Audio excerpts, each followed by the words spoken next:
Thanks. Sweet. All right. Hey guys, I'm DJ REM from the show Quote the Raven. You can see up on the wall behind me even. There's a little sign there that says Quote the Raven. But nice to have your band, We Are Sovereign, here to talk today. So how's it going? Oh, thanks for having us, man. We're all good, aren't we? Yeah, we are. Just chilling. Fantastic. And just so you know as well, my radio show I broadcast on 8 different online internet stations. But Wow. probably the biggest one is, if you've heard of Metal Devastation Radio, that's one of the stations that I broadcast, that I do my show on. So actually, they're my longest. I've actually been with them since they started like 10 years ago. So that's awesome. I was looking through your website before, and there's some good stuff on there. Some good interviews and that. Yeah, so. Zach does a badass job for sure. Yeah. And before I forget, I need to give Tom a big shout out for hooking us up in the first place to talk today. So thanks, Tom. You rock, buddy. Yeah, Tom's a legend. So what is We Are Sovereign up to these days? What do you guys got going on? Well, we're recording our next music video on Sunday. Next weekend, yeah. Next weekend, and we're currently in the process of, we're kind of at a fence at the minute whether it was going to be an EP or an album, but we've got loads of new music for you to listen to. We're rehearsing at the minute, aren't we? Because we're getting ready for live shows, so we've got all that, and we're just working hard because obviously lockdown's been a bit of a mad one for us, so it's held us back quite a lot. Right. So we're kind of in that process now of getting everything ready, and then we just want to play as many shows as we can, really. It's all coming to a head now, so now we've got the ability to play and go out and play shows. We're A bit of normality. Yeah. Yeah. So why don't you guys introduce yourselves and your spots in the band so everybody knows? Yeah, I'm Laura Russell. I do the screaming, the devil noises.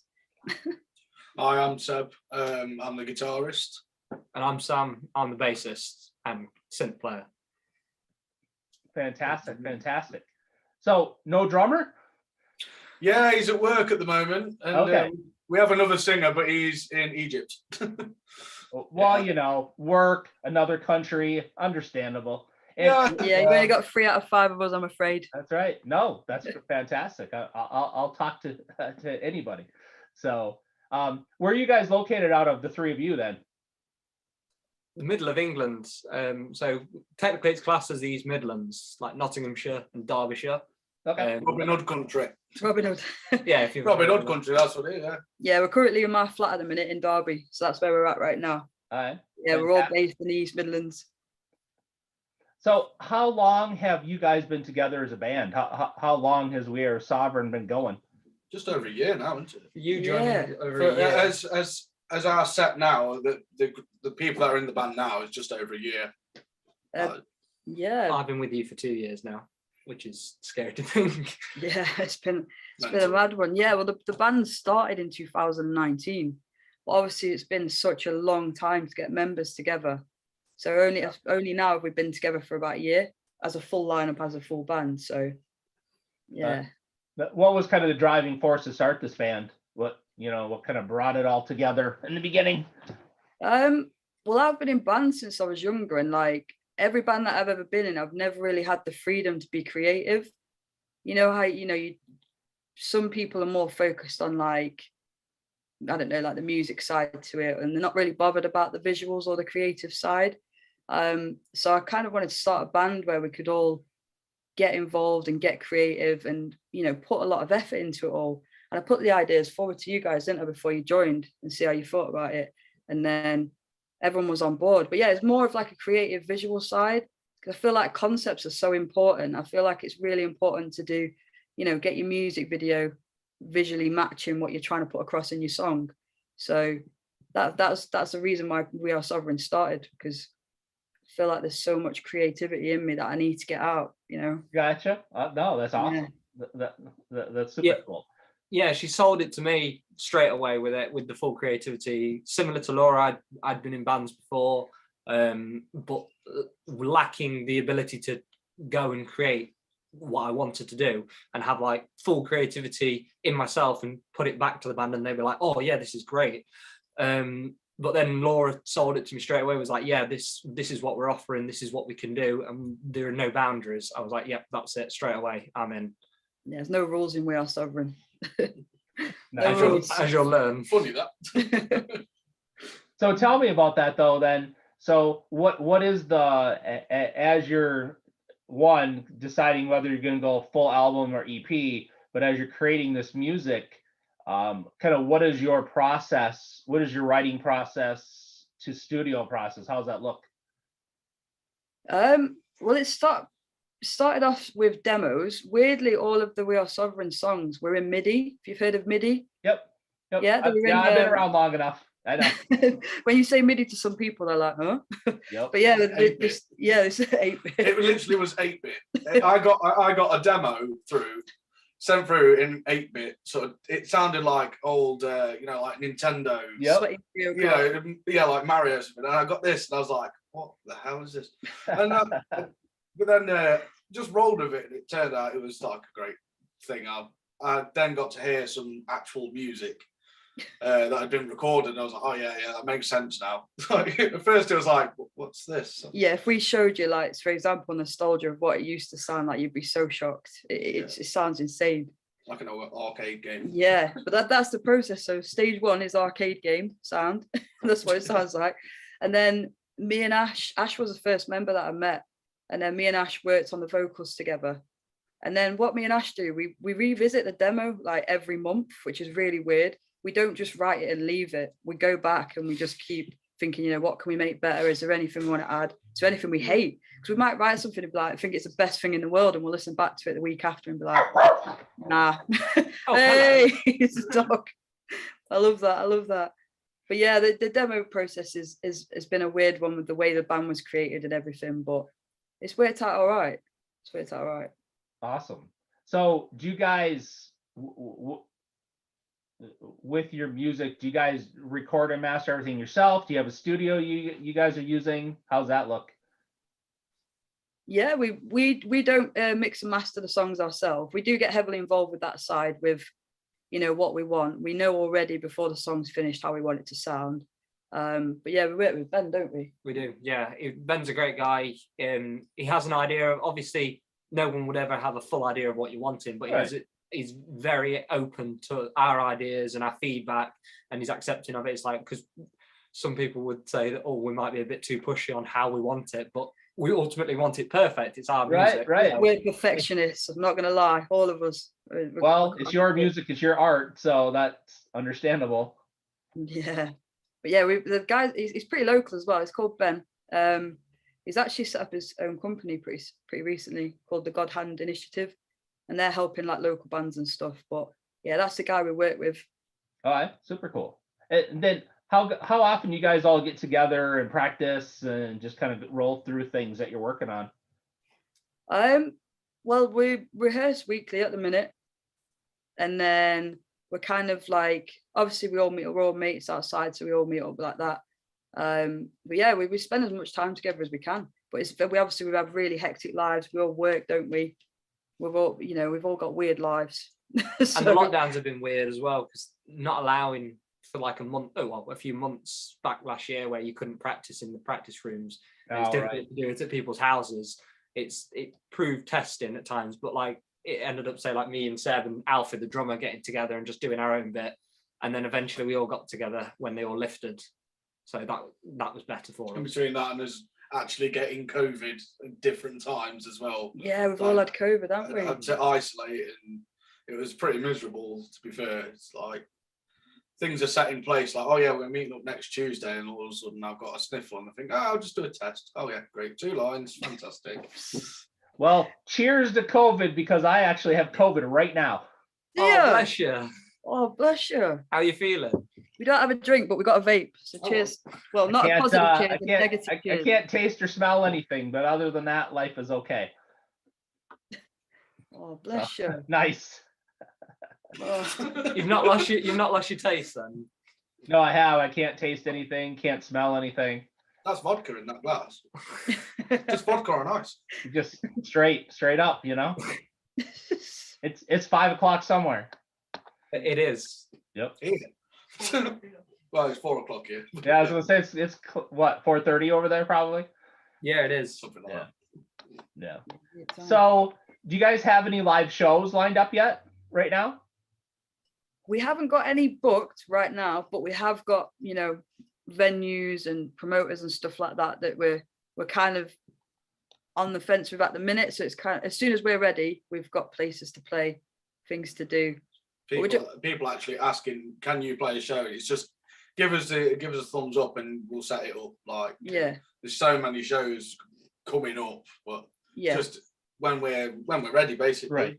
Yeah. yeah. We want to get it right, because, and as well, we want to put as much music out there as we can, because we can't play shows and expect people to just turn up. Like, obviously you can get on shows where you know, people just come in from the outside, or you know, you can get support and stuff, but we want to build it up so that when people do come and watch us, they can connect with our music as well, because I think that's important.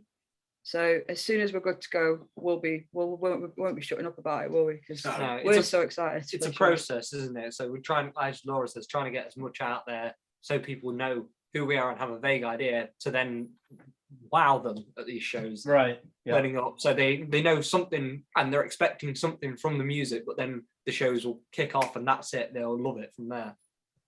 A lot of energy and just as much noise as we can possibly make. Yeah. Well, yeah. That's, I mean, a metal show gotta be. Yeah, let's burst some eardrums. I'm gutted I can't do my old trick. I used to go in crowds and take people's pints, have a sip, and jump back on stage. But because of Corona, I can't do that anymore. That was We'll my have to crowd drink trick. lots of beer. Yeah. Yeah. Yeah. Well, So, okay, so I got a question for each of you. So you can just go around the room. You know, what kind of influences got you into music and really drove you towards like the metal scene and really, you know, to where you are now? What, and that can go all the way back to, you know, growing up. I'm always curious to know if somebody had like, you know, my dad was a metalhead and he loved to rock out kind of thing, you know? So what were your influences in your life? yeah, do you want to start? Yeah, my dad got me into music. It was some kind of metal. It was more the classic rock, so got me into everything from like the 70s and 60s. And then from then, as I grew up, I got into my own like form of music, which was pop punk, American pop punk actually. And I was loving all that, and all the emo side as well. And from there, that's where I started learning to play guitar, and then following on that is bass, because I wanted to learn how to play the songs that I was enjoying. And then what really drew me was, I tell you what, Angels and Airwaves, which is you know, Tom from Blink-182, his band. Okay. Yep. It was very space rock with synths and everything. That amazed me. And then I started looking for other bands outside of that. So like Bring Me the Horizon over here and Enter Shikari. They're very much synth heavy based, and they use all different other instruments that are not just your standard ones. And that's what made me want to progress into that field. Awesome. Mine, I grew up in a very musical household. My mum and dad always had music playing like constantly. And the first band that I thought, and I would put on, like as a 3-year-old lad, go over to the stereo and put on myself, was always go to AC/DC. That is be all and end all for me. That's awesome. I wanted to be Angus Young. I used to pretend to play the broom like, as a 4-year-old kid, standing in front of the telly watching, you know, AC/DC live at Milton Keynes or something like that. Just absolutely mesmerised by it. And then my mum and dad used to take me to concerts and stuff and motorbike rallies, and because they're bikers, and I just love watching the live bands. And then I don't know if you've heard of Download Festival. Yes, I have. Yep. That is literally just up the road from my house. So I grew up going to there every year, and I just watch people on stage and think, wow, I want to do that. And I've been playing guitar since about 4. Never had any lessons or anything. I just wanted to play, just learn by ear. So that's just watching people enjoy themselves on stage. It's just a no-brainer. That's Nice. That's what made it for me. Super cool. See, my story's a bit different. So when I was younger, I used to like, obviously I got into my pop music. I used to like Steps, Hearsay, Blue, 5. I don't know if you've heard of any of them bands. I used to walk around my bedroom pretending I was in Blue, and that was like an early you know, music thing for me. And then my brother used to blast out like Sum 41, Offspring, you know, Green Day and stuff like that. And that's kind of the gateway. And then I discovered a CD called Taste of Chaos CD. I don't know if you've heard of Taste of Chaos. It's like an old festival. Yeah. And I that had think so. like the Used on it and stuff like that. And then I discovered a band called Bless the Fall. And they Yep. got me into like the metalcore genre. Bullet were a massive, you know, gateway band for me as well. Tears Don't Fall is the reason that I started screaming in the first place. You know, the Let's Go bit at the beginning, that made me want to be a vocalist. But I started off with drums. That was my first instrument. And then I eventually got into being a vocalist. So there's loads of different things, loads of different like gateways, I guess. No, thank you. Thank you all for sharing that. So shameless plug time. Where's the best place for people to go to find out more about We Are Sovereign? What social networking, what websites you guys use? So if you go to our YouTube, if you want to watch our music videos, which we'd love for you to do because we feel like you can really get a grip of what the song's about. So We Are Sovereign Band is our YouTube. If you go on our Facebook or Instagram, we have a Linktree link, which has got all of our interviews, all of our videos, all of our music. We use Spotify, obviously Apple Music, get on there. We use TikTok and Twitter as well, don't we? We do use TikTok, Twitter. Yeah, every social platform pretty much. Yeah, our Instagrams, We Are Sovereign Official. So if you go on there. But yeah, we're quite easy to find about all of our stuff. We've also got a website with merch on as well, a Big Cartel. That's on our Facebook, so we've got merch as well. So, awesome. Yeah, that was my next question. Do you have merch for sale? So we do have merch for sale. You know what? 1 second. Let me go in my magic box. There we go. Got sexy shirts, guys. Oh, nice. Yeah. There's the back. Bridges burnt. Yeah. Cute. You see it? Yeah. We've got bridges burnt, lessons learned on the sleeves. Look at them sleeves. Oh, where's the camera? Super cool. Yep. Very good quality. Right. Gotta make sure they're high quality. Yeah, high quality. Those sleeves aren't going to rip when you're doing your washing up, you know. Nice. Or when you're moshing. Yep, when you're moshing. Awesome. Okay, well, I hate to say this, but I got to go because I have another band waiting from Tom specifically. But what I'd love to do, if you guys are down, is once you either drop the full album or the EP, kind of whatever route you guys go, I would love to do this again so we can plug the album / EP, talk about it, play some of it. I mean, just, you know, all that stuff. So if you guys are cool with that, I'd love to do that. Yeah, we'd love to do that. Love it. All right, and hopefully we'll have 5 of us that time. Get all of us together. It'll be absolute chaos. Okay, well, you guys have a great day.